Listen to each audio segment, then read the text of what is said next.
घाम लागल चांपत हो गइलू सावर कहवा जवानिया तू कइलू निछावर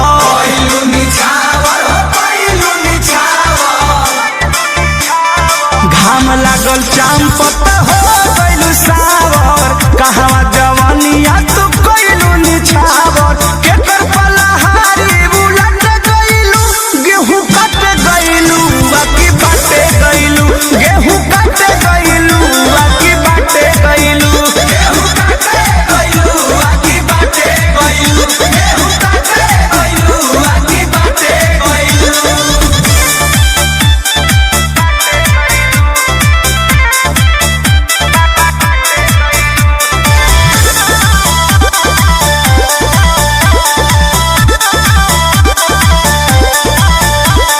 कृष्णा बेदर्दिया परमो से मिल के साफ कइले बारू